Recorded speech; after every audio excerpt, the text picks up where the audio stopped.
We are in Pinson, Alabama. This was a storm damage tree removal job, and we have followed through on this project. We did the mitigation, and now getting to the reconstruction. So this project was a large loss, so you're going through structural engineers, all types of different adjusters, and we're just waiting to get our final report back so we can pull the trigger on cranking up this job. Right now the tarp's been on the roof for 2 months. We're trying to get approval for the back tarp. It'll probably be a 30 by 50, so 1,500 square feet, plus who knows, anywhere from 20 to 25 2x4s to assure that there's a proper tarp installed. We've been patching it, but we're still getting leaks, so we're trying to get approval for a remove and replace on the tarp until this project gets cranked up. So right now we had a little bit of water come through from last night, so we're just going to get some fans in here, try to dry it up until we get that approval from insurance. And really we either want to get the approval for that or get the structural report back so we can take the roof off and start the reconstruction. That's what we'd rather do, and not continue to spend money on temporary tarping, temporary roofing. So we're going to go in, get some fans set up just to help out for the time being, and go from there. The water's not really damaging anything else because all the drywall, stuff like that's been tore out. There's nothing below it in the basement that can be damaged. It's all concrete and studs. We just want to try to keep it as dry as possible.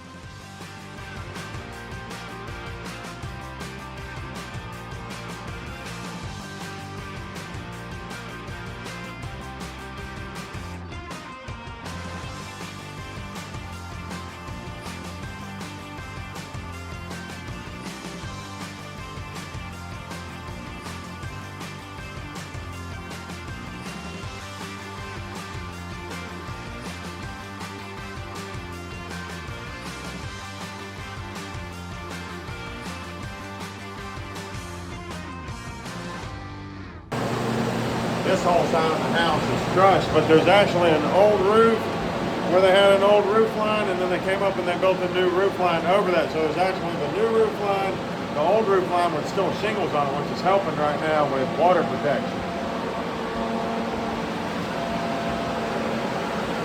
All this stuff has to go back: flooring, drywall, paint, base, crown. You really have to have glass and some glacier work up top. Everything downstairs also. I mean, there was 3 rooms down there that were damaged as well. It was just, when we came in here, it was just a flood of water. You just got to imagine that whole area being open to the elements, raining, large tree there, and just pouring water into here. There was a branch that was all the way down through here. We had to pick it out of the house. Whenever we start running and gunning, it could take 3 months, it could take 3 to 6 months. It just depends on supplements, insurance, stuff like that. But when we start the framing's got to be done in 3 to 4 days. And then at least house wrap on top of the plywood or the decking. And then, get a roof put on it and get it dried in. Then we're in a whole lot better spot. The whole thing right now is to try to get this place truly dried in and get away from these tarps. And we'll be in a lot better position. So, basic damage in the bathroom, drywall. That's crown in here, you can tell from up top. Vanity. And we got a leak over there, the hole in the roof over there. So it's really just once we tear the roof off and the framing, it's getting back to the basics and trying to make sure that we, we just gotta get the framing right. Have to redo all the linoleum.